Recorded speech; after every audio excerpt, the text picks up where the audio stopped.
Stephen Curry leads Warriors to triumph over the Magic. Monday also saw positive results for Thunder, Pistons, Nuggets, Celtics, Cavaliers, and Pelicans.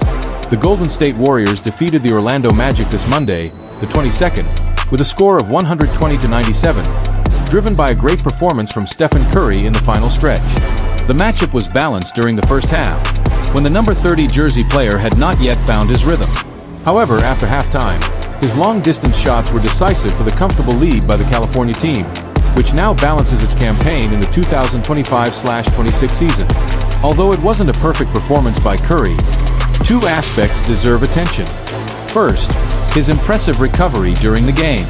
In the first 24 minutes, he converted only 3 of 13 shots and didn't make any of his 6 perimeter attempts. In the second half of the game, he made 7 of 10 shots, including 4 three-pointers. Additionally, he received important support from teammates like Jimmy Butler, Moses Moody, and Brandon Podziemski, who also contributed significantly. After going through a difficult period recently, Golden State breathes easier. The team won its last 2 games and returned to a 50% winning rate, with 15 wins and 15 losses. With this, the franchise manages to open a gap over the Memphis Grizzlies, who had recently overtaken the Warriors, and solidifies itself in 8th place in the Western Conference. The next challenge will be on Christmas Day, facing the Dallas Mavericks. Meanwhile, the Orlando Magic faces irregular moments, accumulating 5 losses in their last 8 performances. The team that had been rising has been hurt by the absences of important players like Franz Wagner and Jalen Suggs due to injury. With 16 wins in 28 games, the team occupies 6th place, but has close competitors in the playoff race.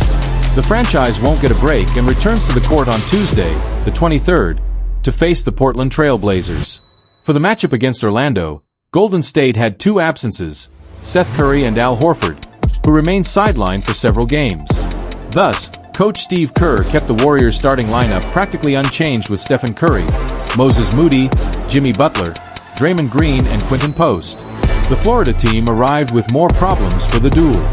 In addition to the prolonged absences of Franz Wagner and Mo Wagner, the team also didn't have Tristan da Silva and Jalen Suggs for the last 3 games. Coach Jamal Mosley started Anthony Black, Tyus Jones, Desmond Bane, Paolo Banchero, and Wendell Carter Jr. The first half was marked by many lead changes and great balance between Paolo Banchero's team and Stephen Curry's.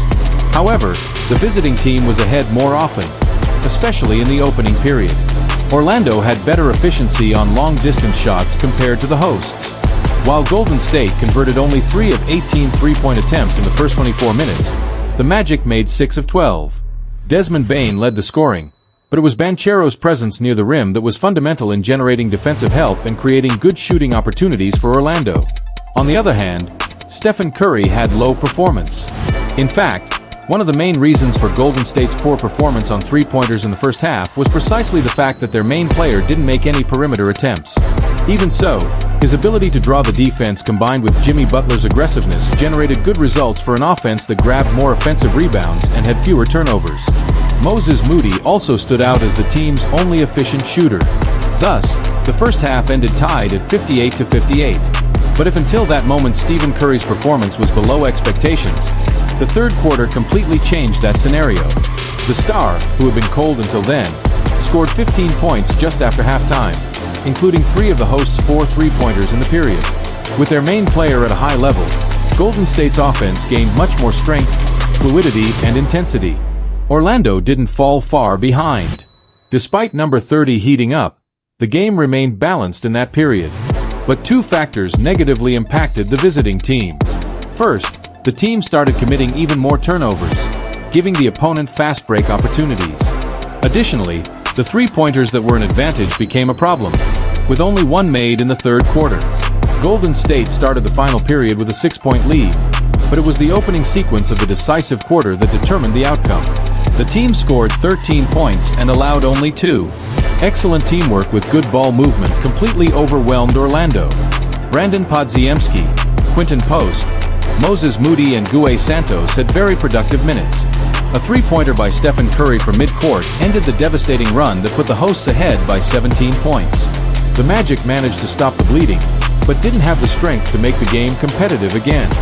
Bane and Banchero tried to respond. In a game that also featured a good performance by Anthony Black, more prominent due to Jalen Suggs' absence. However, the crushing start by the home team in the final quarter was decisive for the final result.